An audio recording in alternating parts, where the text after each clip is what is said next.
So it wasn't much on TV for us to watch. So we spent a lot of time outside. A lot of times watching our fathers trying to hunt, trying to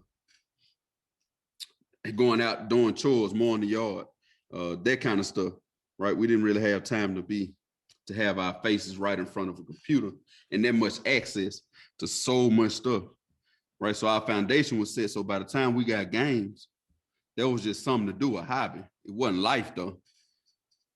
But think about if you give a 3-year-old a tablet, right? And you start making that life to him, right? That foundation we had is not laid. So now that's what they had to go off of. And if they start watching murders and they're playing GTA at young age and they're doing all this, well, in their mind, that's normal. They've been desensitized to certain things, right? They hear certain language at an early age. They see certain actions at an early age. And then it grows on them, right? Whole time, you're building the monster. A lot of people think that the monster that we grew up watching was named Frankenstein. It wasn't, right? The doctor that created the monster was named Frankenstein. And then Frankenstein, then when this monster got loose, he was in control of trying to corral it, ultimately having to kill it, right? Because he couldn't control it no more. That's what we do. We create these monsters, whether we know it or not, right? And and then we want somebody to do something with it, right? Somebody help me do something with this child. He's bad, he's this, he's that. Those labels that get tossed around. It's not what they are, they're observing. So what are you allowing them to observe? Are you allowing them to just go run around 12 feet unattended? You are, and they drown, then who is that really on? Right? Because as a parent, we have a responsibility. When not even my first child was born, when I got with my wife and I moved into her home with her and my stepdaughter, certain stuff I had to start trying to corral in, right? Because I'm not a youth anymore at that point. Right now I have responsibility. And a lot of us have to realize that a lot of us still out here fighting over petty stuff. We're still out here getting drunk, high and stuff in front of our children. We still out here having arguments in front of our children, right? With our spouses or whatever, bringing them into adult situations. And then we wonder why they act out. Welcome to the Cipher. Flow harder than the hands on Peter Piper. And now we would like to introduce you to your rivals. It's like Ali and Tyson. The hook miss with the liking. Show nothing, Mr. Bison. Maximus and Leonidas. You were in the booth with Titans. Goons, goblins, and Vikings. It ain't really nothing like us. Hey, so we back at it again. Welcome back for another episode of the Lit Code. I'm Edgar Jones. I'm Courtney Anderson. We back at it again. Excited about today. We're in front of back. I'm excited just about being on the microphone, man. Being able to talk today. I feel like it's been a while. But hey, check this out. If this is your first time checking us out, we thank you for being here. If you came back to check us out again, we definitely appreciate you as well. And more importantly, we really appreciate that feedback that y'all have been giving us for that last episode that we put out with Aja. What it Courtney, I abandoned myself. Yeah, I abandoned me. I abandoned me. Yeah, appreciate you. I abandoned me. I know my partner in crime over here, he'll take it a little bit more. And thank y'all for the feedback, because I know personally he had some individuals that reached out to him. But I also want to let y'all know, thank y'all for the feedback. That was definitely important. And actually, it's going to lead to what we're talking about today. So based off of that information we got back from y'all, it's really going to kind of push us forward on the topic today. So Big C, take it away. Yeah, man. Shout out to y'all as usual, because just as much as we do this for ourselves, we're doing it for our people. We're doing it for y'all. So we hoping that if it reaches 1, or if it reaches 1,000 or 10,000 or whoever, we done our job, right? We like to think of it as our pay. When we touch somebody, when we reach out and touch somebody by doing this. What we're doing is just having conversations and trying to spark a thought process, right? Just getting people to think. And we're letting people know that even the ones who you all look at as strong or have quote unquote made it, living life the way we're supposed to be living it, we go through the same stuff, right? We don't have it all figured out. And ain't nothing wrong with that, but the stuff we have figured out, we're telling y'all exactly how we figured it out in our lives, right? So that's why it's not lip service. That's why it's not cookie cutter, because each life is its own individual world, right?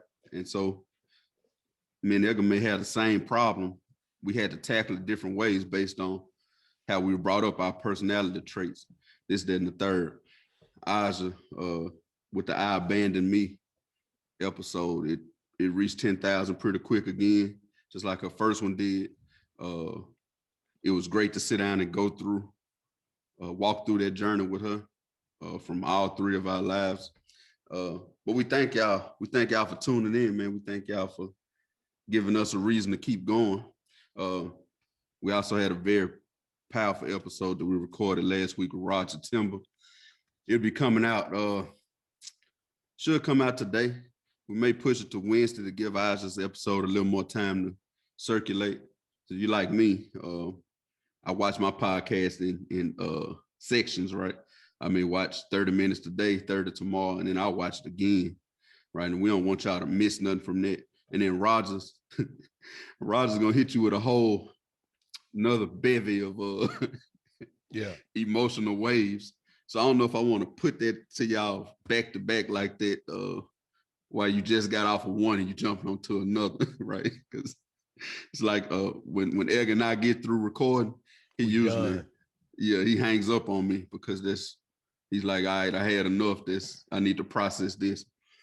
So we did get a lot of feedback. Egg, I know you probably got some feedback from some people. Yep. I got feedback from some people. My father, which is Edgar's uncle, was one of the first people that called, and he called all three of us because he did have a hand in raising all three of us, Aja, myself, and Edgar. He dropped some pretty powerful stuff on us, and we dropped some back on him. Basically because he was an anomaly, right? He was like a unicorn where we're from. And he still is one in today's age. Right before we started recording, Edgar, we talked about the presence of a strong Black male figure in the lives of youth, right? No matter what we did when we were younger, we always knew if we didn't have to answer to nobody else or make nobody else proud or keep them off our back, we had to keep both satisfied, right? Because he commanded a certain amount of respect. He led by example. He didn't expect us to do nothing that he wouldn't do. He ruled with a iron fist, not an abusive way at all, but you just knew to respect what he put out there, right? And he gave us all an example. So that's kind of what we're gonna go down today. We're gonna go down something that I've been festering on all week, pertaining to our youth and the fact that we like to throw labels on them, right? Same labels we had thrown on some of us. He's bad. He too grown. He mannish. All of this stuff. Some of the words I heard coming up. Definitely one of the words I heard coming up. Mannish. I was more observant than anything, and me being a father, Edgar being a father, raising our own kids, you kind of start to sit back and realize that, right? That they're not bad. Everything we do besides blinking, our hearts beating, breathing, is usually learned. We learn how to walk, talk. With hearing, we don't learn that. Seeing, but we usually learn most of the stuff that we do visually and audibly. So we listen, we watch. That's how we learn, especially as you. right? So a lot of the stuff that we see them doing that we don't like, we probably taught it to them, or we allow something else to teach it to them, right? Whether it be music, whether it be movies, whether it be TikTok, YouTube, whatever you want to, or your own actions. That's the most important. Your own actions in your home, what you did in front of them, what you allowed yourself to say around them. Those are some of the things that they pick up, and then when they regurgitate it, we see it, we don't like it, right? Something wrong with him. Where you get that from? Who taught him that? 9 times out of 10, it's who he lives with, right? Who he comes up around. Now, some people are not taught. I know some people from what I assume to be good homes, right?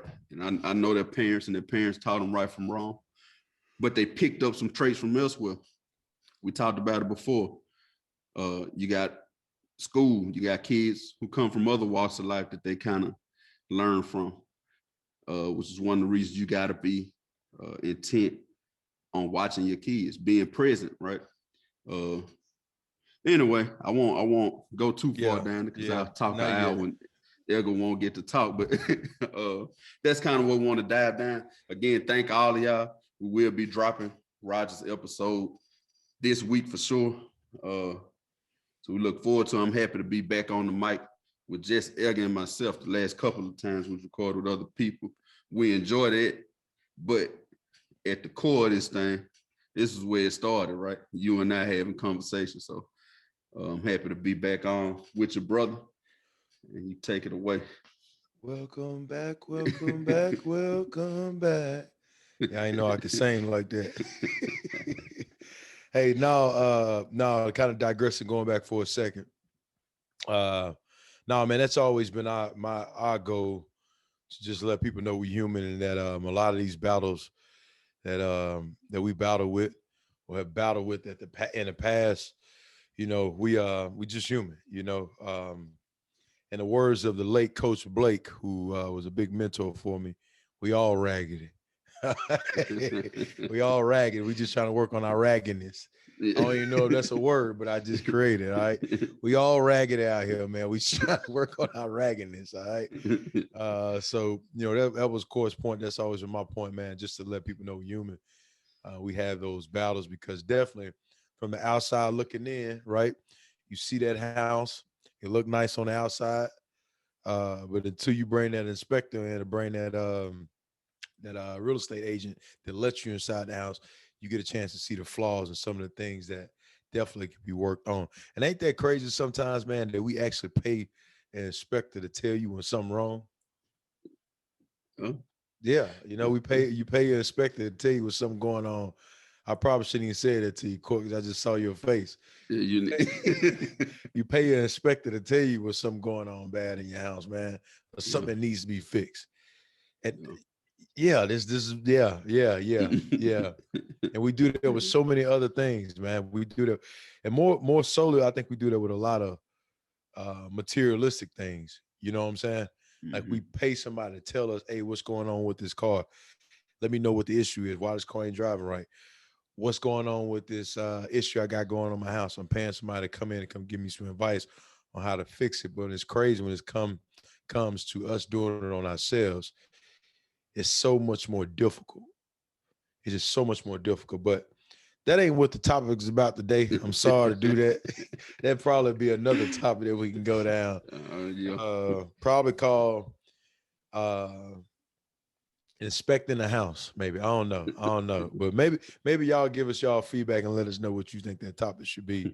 But I'm gonna read something out to y'all because this came across my news feed, my text message feed, and my partner on this other side wrote this. And then it got me spinning and was like, man, I saw you wrote about this, not actually once, but twice in a week. Let's kind of go down this hole and talk about it. So go ahead and just put everything aside. And I really want y'all to check this out and what I'm about to say. So would you let your child run free at a beach or water park unattended? Will you let them take their go-karts or power wheels out on a busy street alone? Question mark. Or even your teens who have just started driving, but you send them on a busy 5-lane freeway alone? Hopefully, the answer is no. Something in you would instinctively click on and tell you that you had to be present, on guard, and watchful at all times to keep them out of harm's way. Why don't we understand that the internet is way deeper than the pool at the water park? There's no place for a child to be left unattended.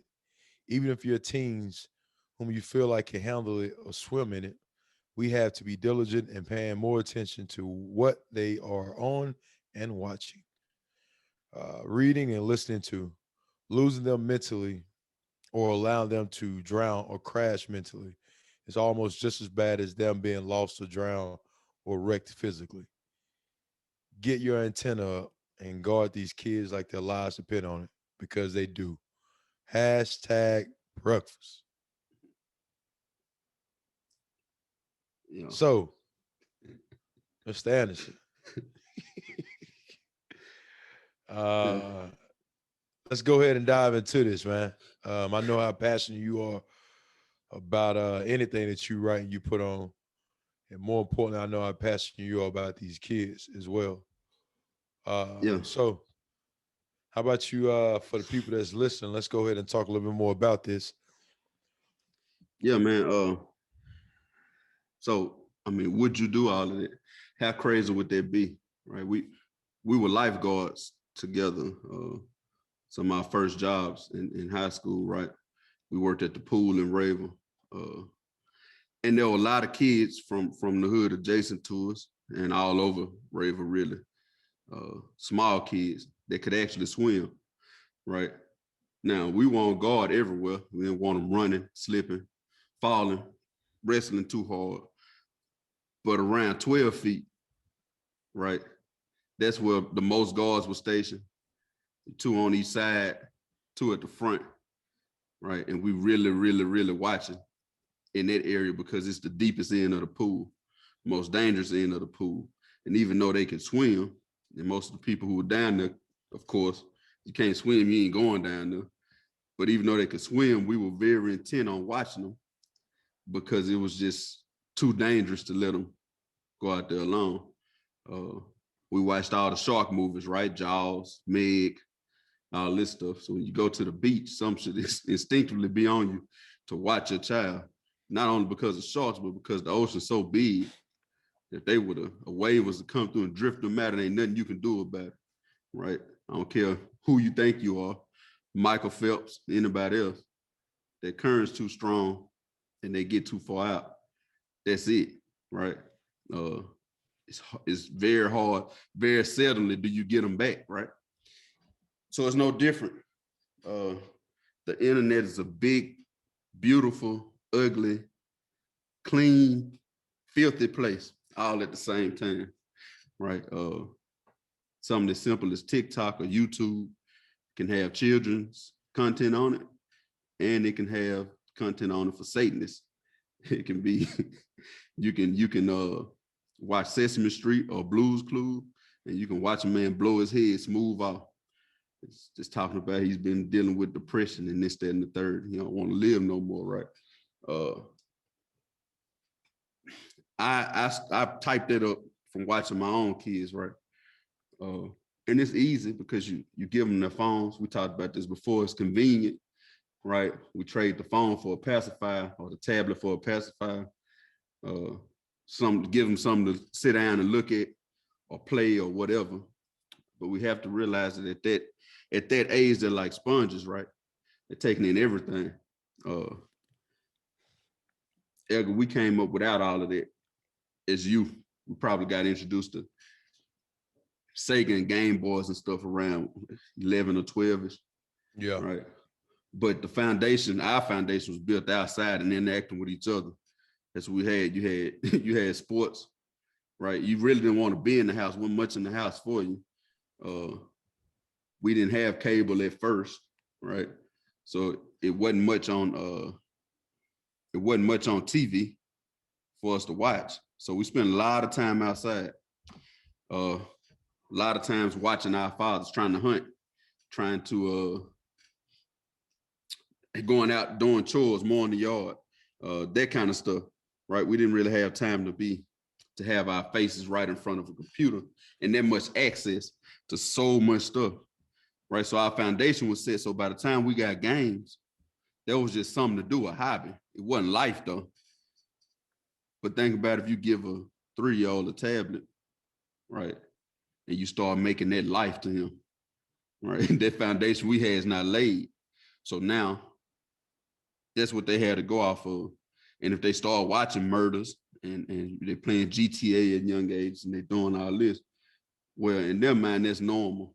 They've been desensitized to certain things, right? They hear certain language at an early age. They see certain actions at an early age. And then it grows on them, right? Whole time, you're building the monster. A lot of people think that the monster that we grew up watching was named Frankenstein. It wasn't, right?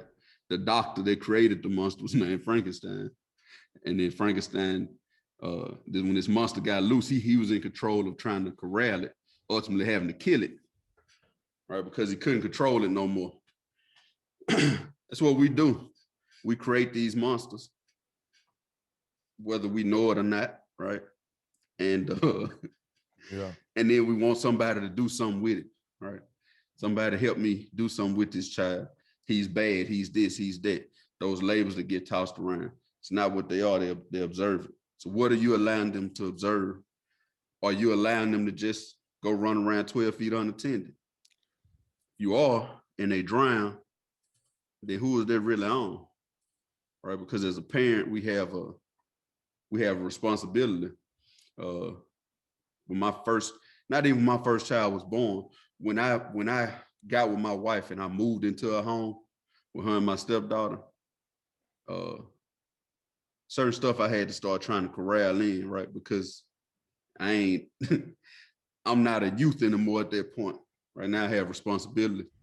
And a lot of us have to realize that a lot of us still out here fighting over petty stuff. We still out here getting drunk, high and stuff in front of our children. We still out here having arguments in front of our children, right? With our spouses or whatever, bringing them into adult situations. And then we wonder why they act out, right? Because you letting them see it. They're gonna do, as a child, there's nothing more perfect than your mother and father. Brings me to another point. Fathers, daddies, y'all need to be, especially in the Black community, y'all need to be more present than ever now. But there's nothing more important than your mother and father when you're younger. No matter what they're doing, if you love them, the kind of love a child has for a parent, they can damn near do no wrong in the eyesight of that child, right? So whatever you're doing, the child thinks that's what I'm supposed to do. That's right, because mama doing it, because daddy doing it. That's just how it goes, right? What other teacher you got besides them and now these tablets and stuff? So if mama ain't correcting what I do when I see it on this tablet, then it must be right. If mama do it, then it must be right, right?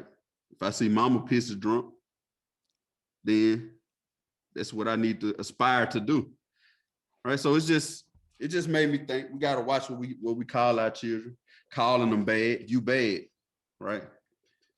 Egg and I talk about being intent on what you say a lot. You bad, okay, I'm bad. Now I got to live up to that. What's up, little gangster? Right? I'm a gangster. Now I got to live up to that. Now, many kids you see on TikTok and stuff throwing up gang signs that they seen their favorite rapper throw up. You know what I'm saying? They trying to live up to something that leads to death or the pen. And then you calling them that, my little gangster, doing TikToks with them, rapping, cussing, and all that kind of stuff. All right. You only feeding that fire. Then once it gets out of control, you need somebody to do something with it. What I'm trying to get you to see is you can stop it before it starts, right? By being more aware and then more intent on actually being a parent. I don't think people really knows what a lot of us weren't taught it either, which we'll get to that later, but you gotta try harder, right? To be a parent, set the right examples. Basically what I'm saying, and then be very diligent about monitoring what we're allowing to grow in their lives. Yeah, man, it's that's a lot of stuff you just said. I go back for a second. Um, and this is good for me to listen to this because when we start talking about these conversations like this when I hear information, I hear, somebody talking about something or you pointing something out, or maybe another good friend pointing something out. I always try to come at it from a standpoint of being able to reflect on myself and think about like, all right, what's some things that I do that I just heard that person talk about that I can be able to I can take it and apply it to my life and some things that I can work on. So Mhm. when we speaking and talking about these things, it's always a good time for us, for me to reflect and think about how am I parenting right now. And I know I definitely got some flaws. I know some things I definitely got to work on because I can see right now my son has some things that he's doing, and I know where he got that from. I know exactly where he got it from. And the fact that he's only 2 years old, it's like now I'm trying to break a habit that he probably only established for like really started to fully understand after a couple months. And now he's doing it. So trying to break that habit. And we always know, right? It's always easy to build something up. Um, it's usually difficult to build something up, right? But it's nothing to break it down, to tear it down. You know what I'm saying? Um, and I say that the things that some of these kids learn, it takes no time for them to learn it. But now you have another battle on the other side because when you're trying to break it down, it takes time. It really takes time. But that's not saying it's not impossible because it is possible to do. But going back when you talked about the pool, you talked about traffic. I think part of the reason those things that we were protected over our kids for is because they were seen. A lot of times the things that's unseen, we don't feel like it's a threat because you don't know what you don't know. You don't see what you can't you can't you can't identify something as a threat if you can't see it. You know what I'm saying? Like if I'm walking down a dark alley with me and you court and somebody's around a corner, I know it's a dark alley, but I don't know nobody's around that corner. So at that moment in time, I just don't know there's a threat. Now I can pay attention to the environment I'm in, like, damn, it's kind of dark right now. You know what I'm saying? Ain't no telling who on here, ain't no telling who's sitting over there next to the trash can. So potentially it may be somebody around this corner, but I don't exactly know. And I think that sometimes that's the approach we have to take with a lot of these things we're talking about.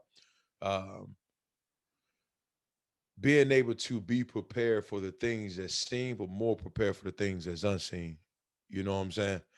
Like when I go into my prayer life, when I pray, it's really thanking God for the things that him thanking him for the things that he's protecting me from that I could see, but also protect me from the things that's unseen. You know what I'm saying? Physically, there's just some things we're not going to be able to see, but you also try to take measurements to protect yourself from the things that's unseen. Um, man, these kids got a lot to deal with. They got a lot that's coming at them. They got a lot that's coming at them fast. What I did is I kind of wrote down a couple things that that young adults deal with, that teenagers deal with, hell, even adults deal with. Um, and I think it's some things that kind of just bring up topics to bring up. And, me and you, Court, we can talk about some of them. I think they all still correlated back to the same thing, really, at the end of the day. But I'm gonna start with a list of things um, that I wrote down. And feel free to, if you're listening, write these down as well. Cause I think it's good for you just to write some of these things down or say one of them, just really look at it and be like, all right, because we're talking about this topic and sometimes due to the information, I'm kind of going off topic right now, but I'm bringing this back around. Let's say you go into Google and you type up how to be a plumber. Well, you're probably going to get like over a million different articles on how to be a plumber. So my point with that is sometimes we can get overwhelmed with information. You know what I'm saying? So as I'm calling out these topics, just start with the standpoint of just writing one of these things down and saying, all right, I'm just going to try to maybe make myself better at this one thing. And more importantly, kind of watch over my child to see if this is something they're struggling with and how can we attack this one thing right now. So the first thing I came up with is eating disorders. You see a lot of young girls that deal with eating disorders. And um, one reason that plays a big part is going to bring me to my next topic is because of social media. You know what I'm saying? Marketing now. When you look at TV shows, when you look at all the things that's put in front of us, that's why it's very important to be able to protect what you're seeing. And I'm constantly have to do this for myself. I got to be very conscious and aware of the things I'm looking at and watching. But due to everything is around fitness now, right?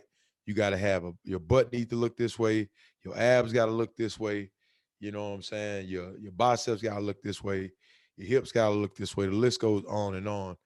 It tends to be a pressure on individuals and kids that, especially young girls, that all right, if I want to look this way, that I got to eat this way. You know what I'm saying? Or I don't eat anything at all because I feel like I'm getting fat. Rather than them just learning how to be comfortable in their own skin. Nothing's wrong with being able to physically take care of yourself. Being able to physically take care of yourself is extremely important, but the mental fitness is equally as important as well. If not, to me, one of the most important things, because the brain is the most important component of the body. So the eating disorder. Now you look at young boys, uh, they eat a lot of junk food. You know what I'm saying? Or they eat when they sit down to eat, they eat a lot at one time. And then they don't work out, so then they start to deal with some of the physical things as well, the physical appearance as well. The second thing is addicted to social media. I think this is something we all can relate to, the addiction of social media. And once you swipe to the left, if you got an iPhone and you put your passcode in, once you hit that Instagram or that Facebook app, down the rabbit hole you're about to go. And typically when you're going down that rabbit hole, I guarantee you, nobody's exempt, including me, of the comparison game. Or what am I doing in my life? And why do I not have that? And why my family don't look like that? And why they kids look like they all happy all the time? And where she get that money from and how she get that car? And it's just this cycle of comparison. So eventually what ends up happening is that no matter what you get, no matter what you've done, no matter how much you've accomplished, it's always you're trying to fill this void because you're constantly in comparison of looking at somebody else. Now, in this whole comparison thing, it's okay to admire and look at things people do well, but it's impossible for a Tahoe to compare itself to a BMW. It's just impossible. Court, two different vehicles, two different engines, right? Two different sets of tires. One you can pull a boat, the other one from 0 to 60 is getting out. But they both excellent vehicles, and there's a need for both of them. There's some things that you can do, man. There's some great things and amazing things about you that people value. Potentially, people will pay you for your skill set and what you're able to do. So the addiction to social media, and kind of going back to kids get down this social media rabbit hole, so they feel like I have to be like this person. I got to get this. I have to get this. I have to get this many followers. I give you all a short story. Um, my sister's her daughter, her stepdaughter, we were sitting down talking one day, and she was on TikTok. So she was looking at this chick on TikTok, and she was looking at this girl dance, whatever. And this girl had a lot of followers. And I asked her, the, a young girl that was looking at the girl on TikTok, I said, "Hey," I said, "why you like her?" And she was like, "Oh, because she makes these cool videos and stuff." And I was like, "Well, why can't you not do the same thing?" And she was like, "Because I don't have a camera that she has." And I was looking at her phone. She got an iPhone 20 plus. I don't think they make an iPhone 20 plus. I'm like, "What do you mean you don't got the same camera she got?" She's like, "Oh, well, she has this like high-tech camera, this and that." And I'm like, "No, no, no, no, no. Whatever you need to be able to get this job done right now is, and whatever you have in your hand, work with what you got." But at that moment, it set on me that she felt like she had to do it a certain way or be like that individual in order to go out there and start to make her own videos or have her own different influence. Court, I'm gonna name off a couple of these other things. I know probably three of them. You already looking at me crazy right now. You got that look on your face to talk about them. But I'm gonna name a couple of things. All right, we talked about eating disorder, addiction to social media, depression, the peer pressure of drinking and smoking now. You know what I'm saying? You listen to music, everything is about drinking, smoking, uncertain about your future. To me, I think that kind of ties back into kids looking at social media now. the pressure from their parents about you got to do this and you got to do that. And a lot of time they getting pressure from their parents because of their parents' mistakes and they trying to push it on their kids. So now the kids is just like, man, I don't know what I want to do. I know what I want to do, but I don't know if my parents gonna support me in what I want to do. So you're uncertain about the future, right? They don't know what they're gonna do when they graduate. Constant pressure to excel in all aspects of life, from the classroom to the football field to the baseball field, choir, just in all aspects of their life. The constant need to look good. Gotta look good all the time. You can't look raggedy. Unacceptable. Mm-mm. You can't do that. No. They constantly need to look good. Pressures in relationships. I mean, now more than ever, you're starting to see these kids, they got a girlfriend, they got a boyfriend, so the pressures in relationships to have sex at an early age. And the other one I had down is the pressures in studying for something, right? Like they now, because they have excelled great in the classroom and they've been making these grades and they've been doing well, they know there's an expectation that they should perform at a high level all the time. So, the pressures of studying, right? And then not to mention whatever else you got to deal with in your household. Maybe maybe they're in the role of being a big brother, a big sister, so they got to take care of their little brother and little sister. Mom ain't in the house, dad ain't in the house, right? So now they really becoming like a parent. You see that a lot of times, right? You got a teenager that's having to step into a role of being an adult. So not only they trying to manage, the classroom and manage and playing sports and excelling in sports, but now they trying to be like pretty much a parent at an early age, and they got to deal with the pressures in the classroom. So take it away, fella. I know that's a lot, but my goal and my objective was number one for me to look at some of those things and say, hey, will those potentially gonna be some things that my kids gonna deal with down the road. I got my 13-year-old daughter as well, so I know definitely some things that she has dealt with in the past, and we constantly try to navigate and deal through this now. But my goal is just to bring some of these things up to y'all to get your wheels spinning and thinking about it. And if not any, take one of these things and just say, hey, is this a problem in our household right now? Is this a problem for my son or my daughter? And how do we fix this? How do we start working on this? So, yeah, man, you mentioned a lot of great factors, right? And I think all of them in today's age stem back to access, right?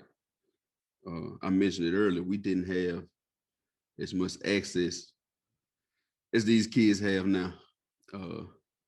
Our parents didn't have as much access as we have, right? Or as we had coming up. You mentioned eating disorders right off the bat. Our parents didn't have access to as much food as we had, right? You ate what was available. Then it wasn't you didn't have choices, right? You couldn't. They couldn't go to the store and get 5 boxes of snack cakes and big jugs of wine punch and all this and that. Back then, a piece of sugar was a luxury, right? If grandma made a cake, it was for a special occasion. You just couldn't go buy a cake out the store for nothing, right? They didn't have DoorDash where you can get, I always say you can get a whole steak dinner delivered to your door by pressing a button on the phone, right? Access to that social media, like you talked about, where you playing that comparison game, right? We didn't have access to look into people's lives on a daily basis like they do. You said it on the episode before. Most of our family was right here in the 5-mile radius. What you got to see is where you could walk to or get to, or where you got dropped off at, right? You didn't see all this other stuff to make you say, hey, we broke and they rich. We didn't know nothing about that till we got older, right? We just had what we had, and that was that. So we didn't have all the access that they have, which makes it even more important for us to be there to manage that access. And makes it more important. Another important factor is what I said earlier, to have that father there, because or that strong male presence there. Because when I came up, and we did start getting access to different rap music and seeing these different people, or the cats that had money that were in other walks of life when we came up, that were hustling, getting on the block, right? I never ever thought that any of these people were cooler than my father, right? So I still wanted to live up to his expectation and to live up to the example he was setting, not somebody else. But when you don't have that, right, it's way easier for you to seek validation from people who you think are the coolest, or they have the shiny stuff you look up, the stuff you want or you aspire to have, right? Which is the same thing they're using against us now with our children, because you give these entertainers a bunch of money, a bunch of jewelry, and then you get everybody's eyes on the kids like, man, he got all that money, he got all that jewelry, look what kind of car he drive. I need to be like him. And then they pay him to tell your kids to be high girls, players, right? Spend all their money on designer, this, that, and other, party. Damn all authority, kill each other, tote your pistol, shoot anybody that gets in your way, gang, all of this stuff, right? And then they put that in front of them daily, so much content every day, right? They publicly display their beefs, right? Most of these rappers blow up because of a beef. Now, on the other side of that beef, guess what's happening? Some people going to jail, some people getting killed. They publicize that too and glorify it, right? Now, everybody running around being, I'm a shooter, right? Now all our kids want to be shooters based on what they've been seeing. Gilly the Kid made an interesting point, and it's a valid point too, because back in the day, the shooter was like the lowest man on the totem pole. He had nothing to lose, not much to live for. So the other guys who had all the money would hire this guy to be the shooter, because he don't care if he go to jail or get shot in the line of war, right? Now though, the main guy in front, he the shooter, right? He the one making all the money. He got all these kids everywhere. He the shooter. So if he goes away for life, then what happens to everybody under him? One of the things we also have to understand is that all of this stuff is scientific. It's been experimented with before we ever get it, right? Control the mind through imagery. It's been going on for ages, right? To take the male out of the home. It's been going on for ages. Black community, we all know what our start in this nation was, right? We came over as slaves. We were bred a certain type of way to be the biggest, strongest, endure the most pain, but also we were bred to be submissive. And then those of us who wasn't submissive, who were strong or rebellious, they had a thing for us called buck breaking, right? Where they would take these big, strong, defined males, tie them down, beat them, and allow the slave master to rape them in front of everybody, right? Take him down. Now, if you take him down and you do that to him, then what are the weaker ones and the women and children, what they're gonna do? Fall in line, right? And later on, things were set up to take the black male out of the home through imagery, right? We had a suit and tie age. We had an age where all of our people were trying to get as educated as possible, trying to take seats in office, trying to start up our own sectors in the community, right? Black Wall Street, burned to the ground. Our heroes, there were suit and tie heroes that taught us about being strong individuals and stepping up for ourselves, were assassinated publicly, right? Dr. King was hated until they killed him, and then he became a hero after they blew his head off in front of everybody and broadcasted that across the news, right? Malcolm X was one of the most hated men in America by both sides. Media taught our own people to hate him, right? And then once he got blown away, then he was a hero too. After you blow him away, though, yeah, and then in place of those, pushed him away. Yeah, the nation pushed, but it was a war started by media. Let's Yeah.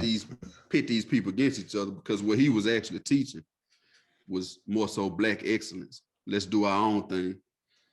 No different from Asian community, the Jewish community in America, any other community in America. But we started as slaves. We were property. We were never supposed to have that kind of status. So we can't have that going on. So the federal government wages war against you, right? And then after that, they introduced crack. The ghettos are formed.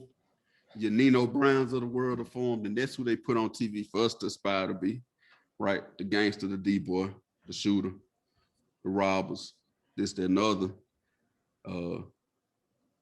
So all the Black men are either killing each other over crumbs, or they going to jail for all this lengthy time because they selling drugs.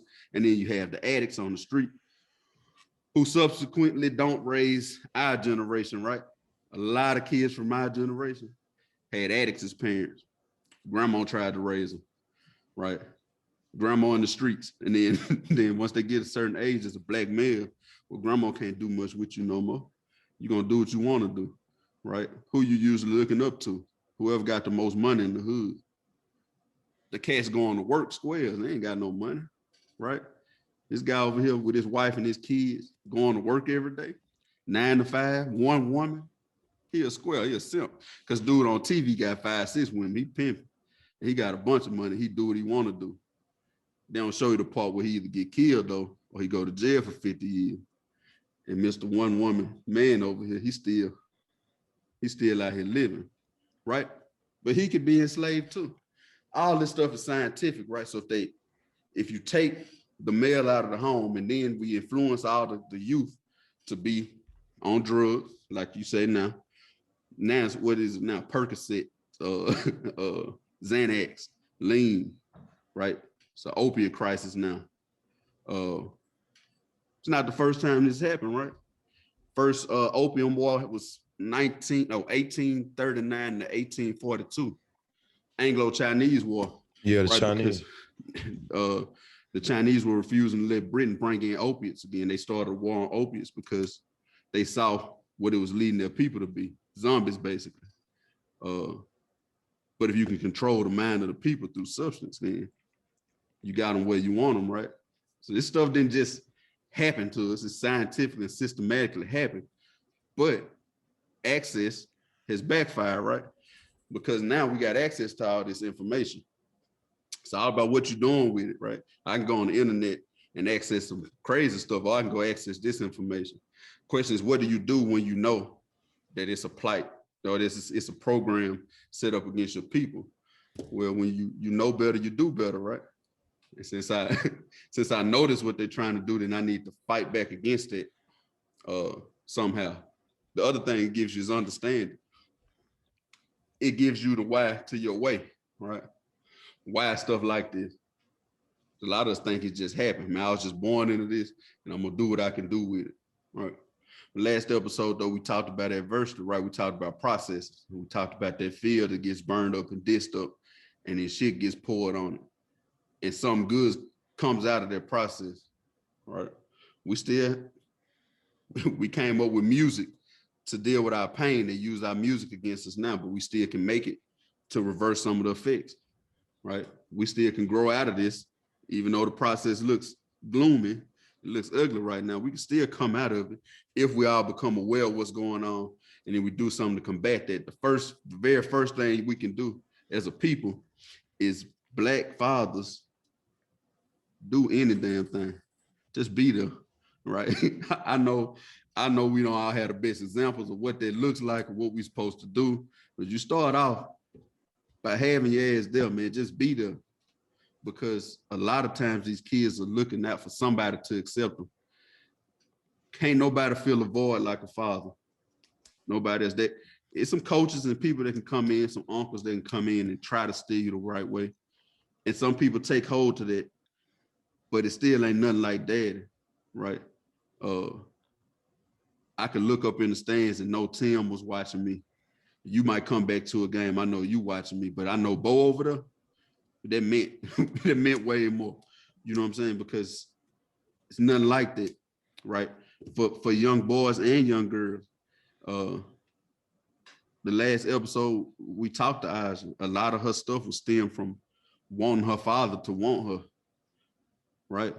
And if somebody systematically tricked your father out of the home, where you willing to do just about anything to get that validation from somewhere, but you never get it, can't never feel yourself with it, so you keep going further and further and further and further out, abandoning yourself more and more and more.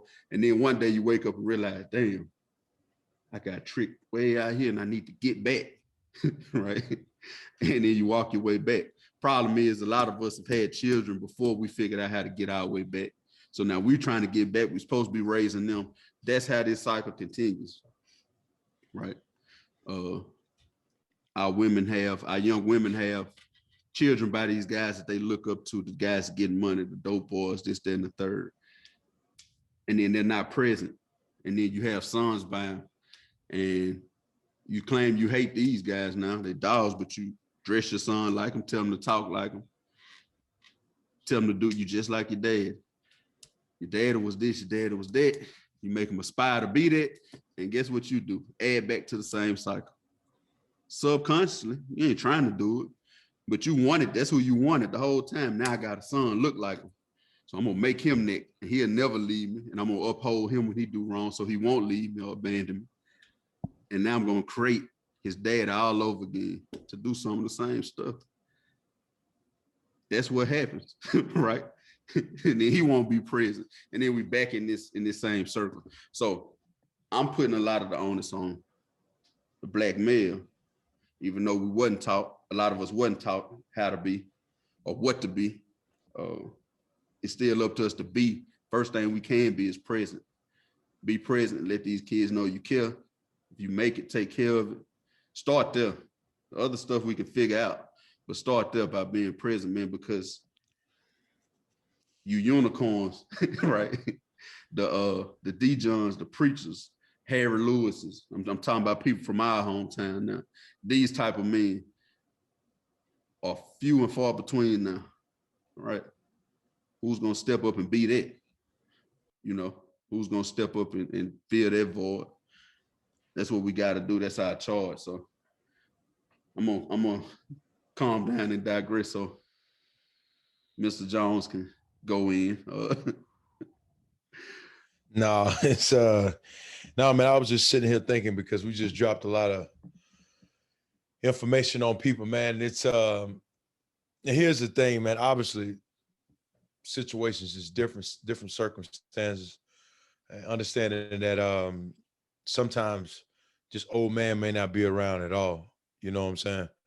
Like maybe he ended up passing away. Maybe he's actually doing some very intensive time and he locked up. But I'm pretty sure if you look and you pay attention and observe and watch, there is a strong male somewhere around. The challenge is now you want to put your guards down and trust that male to come into your child's life. You know what I'm saying? That takes a lot, especially, and you see it, dude. You see a lot of strong women, especially black women, raising childs. And there's a lot of great stories and them doing a damn good job. You know what I'm saying? Hell, I think about my mama. I mean, my mom and dad split up at a young age. So even though my old man was present here in Nema, it was mostly my mama who did an amazing job. So it's nothing towards the women at all, you know. So maybe that is the situation you by yourself. But I'm pretty sure if you could just pay attention and look, there is another strong male around that you just have to be willing to let your child be in front of that male. I'll say this because there was a lot of information given. Now I'm pretty sure for the people that's listening, it's just like, all right, what do I do now? You know what I'm saying? Like we just dropped all this on you. And to me, that's the other important part of what we're trying to do is just give some type of solution or give you some type of more information on how to possibly deal with this. And Coy, you actually took the words on my mouth. I think one of the biggest things is just being present, man. Being present with the kids. And you being the example of what you don't want them to do. You think about it, and I've talked about this a couple of times. Once our child leaves out of our house, we don't probably get a chance to see them till about 4 or 5 in the evening. You know, not to mention if they in sports at 6. So when you get them, right, you got to think about all the rest of the day that just happened, that you wasn't around them. They're taking in all this information, and they're trying to process and deal with all these different things that's happened, from the classroom to their friends to their coaches to sports. They got their phone, social media, TikTok. It's just this constant information that they're taking in. So when you get with them in the evening time, I know you're tired. I know you had a long day because you out busting your butt.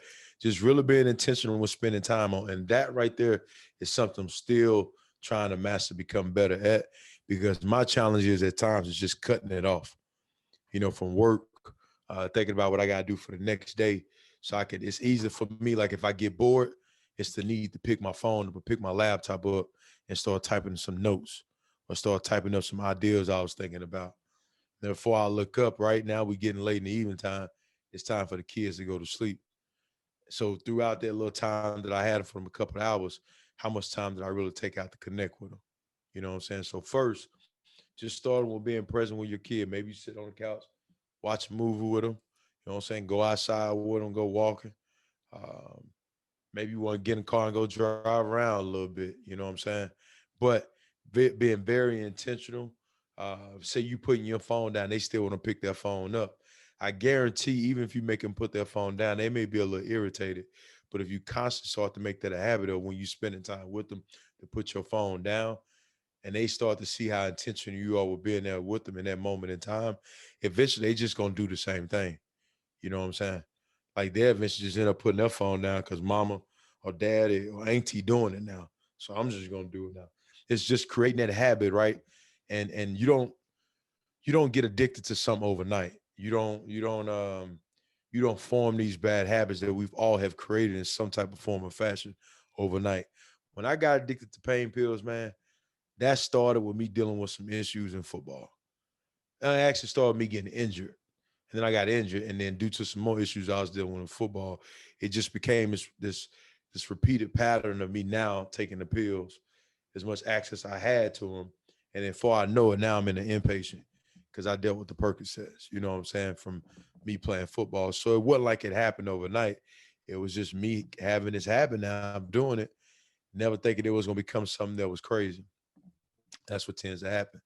I'm pretty sure you could think about something in your life that end up becoming something small, then end up having a huge ripple effect down the road. So the first thing is connecting with those kids and being intentional with taking the time out to just be present.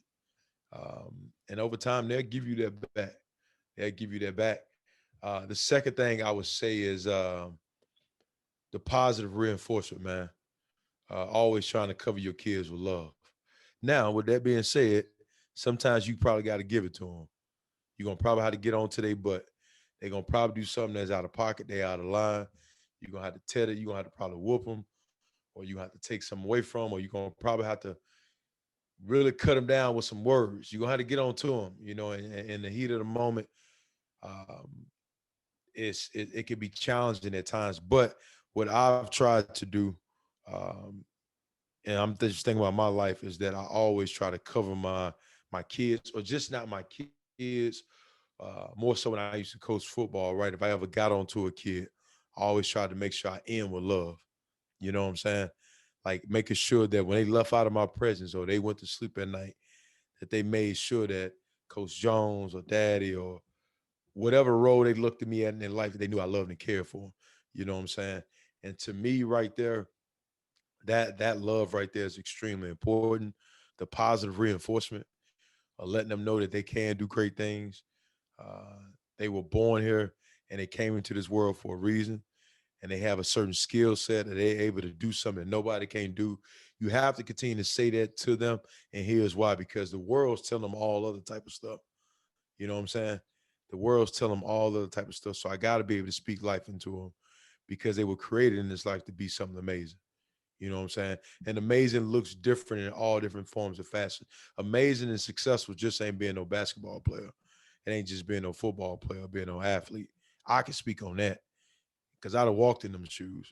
So to me, like, man, how do you teach your kids on what it looks like to be successful or be like a stand-up citizen or be to be like a um, somebody that somebody looks up to them, just how you carry yourself, how you handle people, how you treat people. You know what I'm saying? We got to stop making our kids think that the superior level and the highest level is an athlete. It ain't for me. It's my me is in my faith, right? The God that I serve, that's the superior level to me. But understand that these athletes that we have them looking at, dude, they still human as well. You know what I'm saying? You got an athlete right now that's speaking to you, telling about all the jacked up stuff I was doing and what I was battling with. You know, so it's nothing wrong with making an introduction if you get a chance to put them in front of an athlete, because you know it's gonna catch their attention. But also too, if as much as you can, try to do your research and just see like, hey, what type of person is this cat off the field? You know what I'm saying? Like what they do off the field, how they handle themselves off the basketball court. Because there's been some athletes that I done played with that I quite frankly would invite them to a mosquito fight, because they just they just ain't that type of guy, man. For real, you know. I've been in the locker room with a lot of them. But under my point with that is getting kids to understand that, dude, you don't have to be somebody who has a value. In order for you to have value, you don't have to be like an athlete. You know what I'm saying? You ain't got to be no rapper, bro. You ain't that ain't the only thing out here in life that you should try to aspire to be. But the only way they can be able to see that though is by us setting good examples. You get what I'm saying? We got to be able to try to, as much as we can, set a good examples. That episode that we made that said, "Man, I wish I could go back," or what was it called? I wish I could go back. Yeah, knowing what I know now. Knowing what I know now, the fact that now as an adult, if you can sit here and think about some mistakes that you made, I know you already deal with the shame and the guilt of the mistakes you made. So to me, you have the awareness about the mistakes that you've made. So now it's like, all right, how do I do something about it? You know what I'm saying? What life lessons can I give my kids that I could cut their time in half, that they probably won't go out and go make those mistakes. Now, with that being said, they probably will still go out and go do some dumb stuff. But this is what you cannot say, is that you didn't practice the art of being able to pour into them and give them some of your life lessons. You can never look, you if you do that, it'd be hard for me to imagine you down the road looking at yourself and being like, you know what? I didn't tell them that. No, you did tell them that. You spoke it to them. You said, now they still went out there and did it, but don't beat yourself up saying what you did. I didn't do that. You know what I'm saying? So to me, those things being present, the positive reinforcement pointing to these kids, speaking life into these kids, making sure even if they've messed up and they totally act a fool throughout the day. They've had crazy at school. You hear about them doing something on the street. Somebody else told you about them. They act a fool on social media. They were twerking on social media. You know what I'm saying? Like, man, they were out there fighting. You still, at the end of the day, after you finish getting on to their butt, let them know how much you love them, man. And to me, for real, I feel like in our community, we do that's more a lack of something we don't do more than we should do it. Of just tell them, hey man, I love you. You know what I'm saying? I care for you. Hey, I appreciate you. Thank you. Thank you for what, Dad? Thank you for everything you be doing. You know what I'm saying? I see you out here doing your thing. I'm proud of you. And it's crazy because it seems like it take a lot, but it takes a lot because it was probably something that we really ain't hear a lot, you know, as a kid, or we probably just ain't hear a lot growing up. But it's nothing towards like our parents. It's nothing towards them. You know what I'm saying? It's just that wasn't a language as a culture we was used to hearing a lot. So now it's like, how do you break that chain? You know what I'm saying? And the power of the tongue, bro, being able to speak life. It's life or death in the tongue. Regardless on if you agree on the Bible, you don't, if you're on the universe tip or whatever, I ain't here to judge you at all, man. At all. But I can tell you this, that tongue, power of them words, bro, it's life and death in that. You can tear somebody up or build somebody up just our power in your words. And I'm gonna say this quote, and I'm gonna pass it back to you. I know a lot of times we feel like we're not leaders and we feel like we don't have an influence. We all got an influence. We all got an influence. I remember one time I was talking with my mentors and we was talking about followers, and he was like, you know, a lot of times people want to get all these followers because of various reasons, right? But you have to understand now the day and age that what if you could just impact 5 people, right? What if you could impact 5 people and you poured into those 5 kids, right? You poured into them. Man, them 5 kids maybe got the potential to go out there and go impact 300 kids or 300 people. You know what I'm saying? And those 300 people have the capacity to go impact 1,000 people. So we have to really be aware of that ripple effect and the impact that we have and the life and the depth that we're speaking to, not just kids, but the things we say to ourselves, you know what I'm saying, the things we say to each other. And more importantly, I am done when I say this. I'm done. I'm done. I have to take heed of this as well, man. I do. It's constantly something I got to think about, just my words, what I say to people, how I'm talking to myself, you know what I'm saying, what I'm saying to my kids, my tone, how I'm speaking to people at time, you know what I'm saying? So, woo, Ric Flair, bro. But Hey, yeah, man. Yeah, dog. Yeah. Yeah. I don't know, man. yeah. I don't know, man. I don't know the words of Mike Tyson.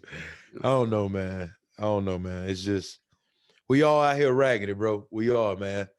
And it's just working on your raggedness. Yeah. You know what I'm saying? Because who am I? You know what I'm saying? To judge any of y'all. And I'm not here to judge anybody, dude. It's just to pour and speak these words and give y'all our experiences, right? And being experts in things we've done in our life, try to give that to y'all. And more importantly, us constantly still trying to work on ourselves. So yeah, I'm done, bro. I'm done. You done, right? I'm Like done. that little town between Holly Ridge and Delhi. Done. Yeah, You know what I'm done. saying? You said a lot, man. A lot of powerful stuff. You talked about the power of the tongue. You talked about us loving ourselves. You talked about being present. And what presence does is it gives you a dog in the fight, right? What we're really fighting for, what everybody's fighting for, what we're fighting for versus the elite or versus the masses, whoever's sending out these messages to our kids through music and through movies and the internet and all that stuff. What one side is fighting for and the other side is fighting for is the power of belief, right? Yeah. The most powerful drug there is in the universe to me is belief, because what you say, what you keep saying, what you keep enforcing turns into what you believe, and then what you believe is what you are. So if one side gets to make our children believe that killing each other is cool and that these drugs are cool, then it will be cool to them because they believe it is. So now they're only doing what they think is right.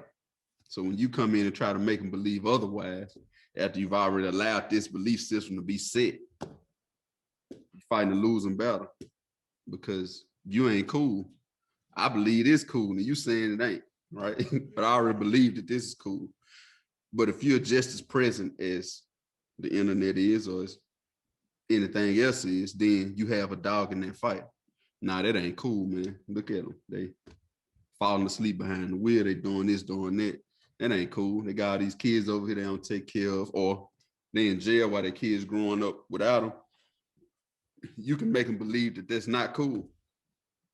One of the reasons we don't build back up with love in our communities because we were taught and we began to believe that we were worthless. Yeah. Right? As a people.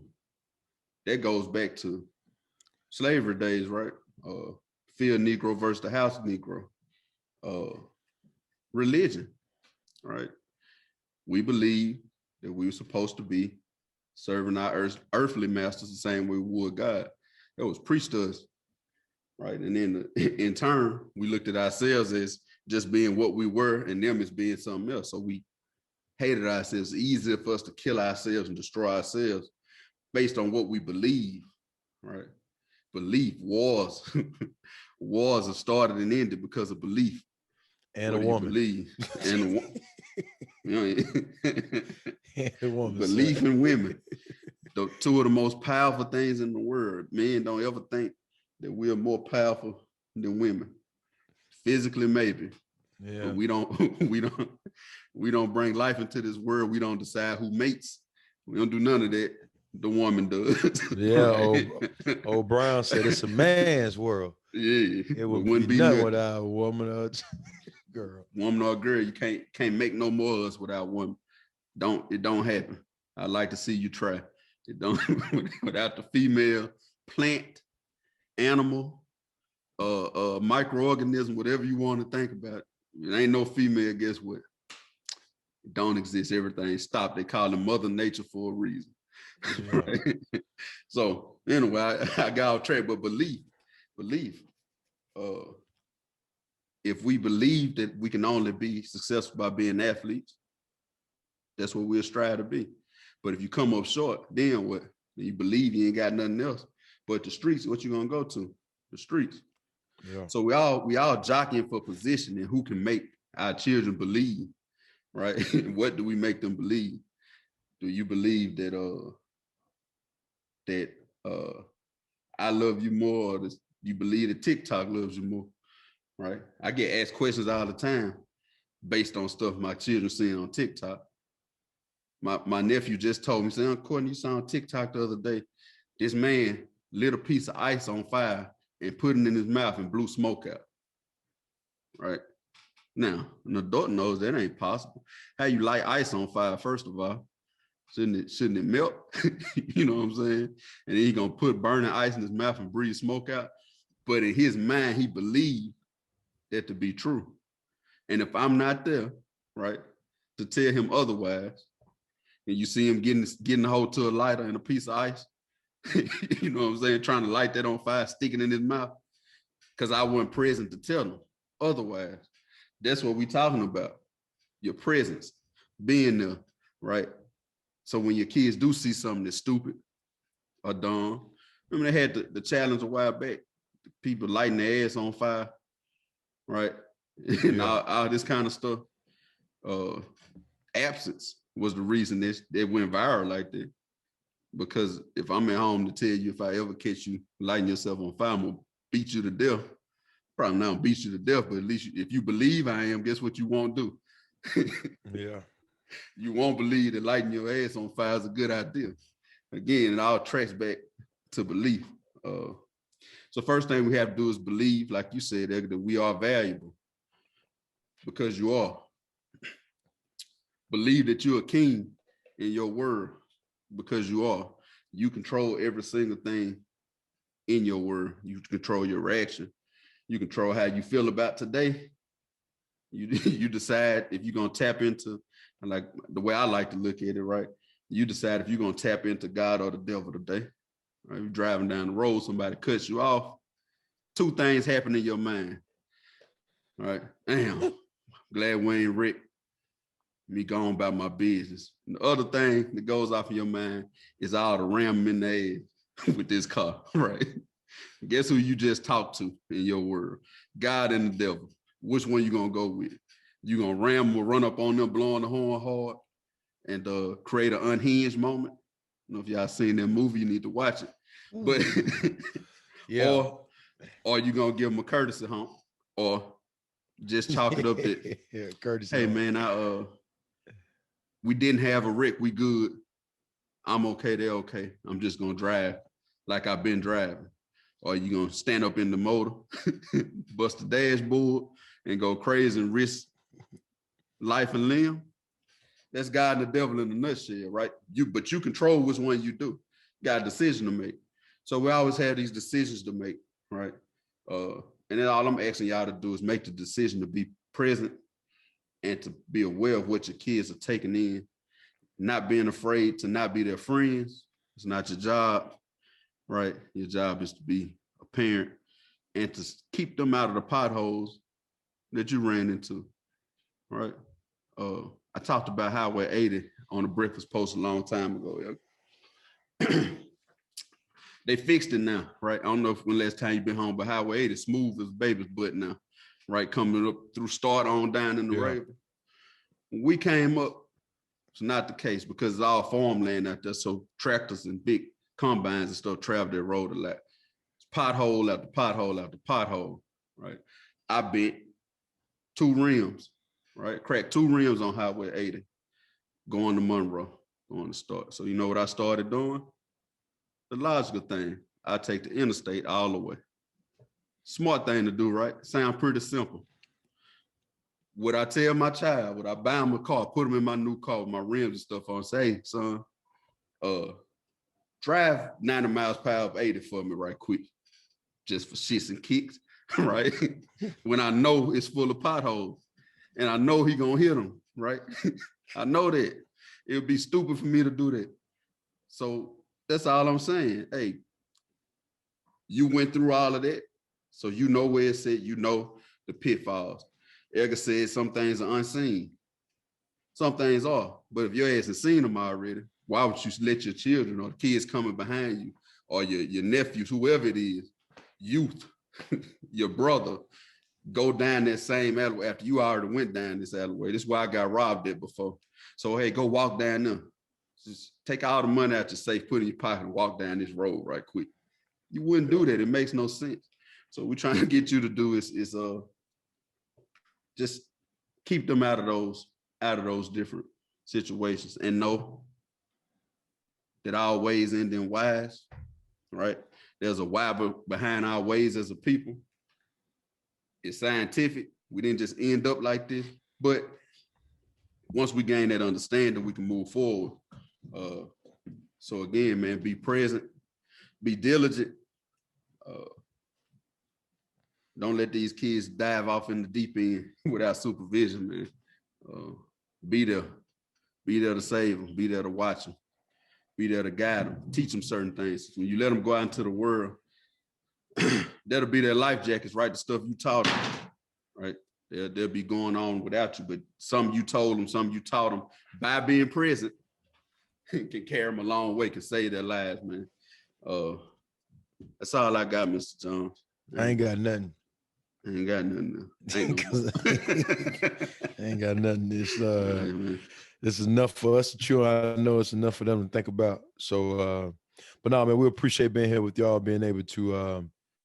We just thank y'all for coming back and checking us out, man. And hopefully, this was something that helped you out and had an impact on you. But continue to share this and just let people know about the Lit Code. Man, this is the Lit Code. We out of here. I'm Edgar Jones. Courtney Anderson, man. Y'all stay up.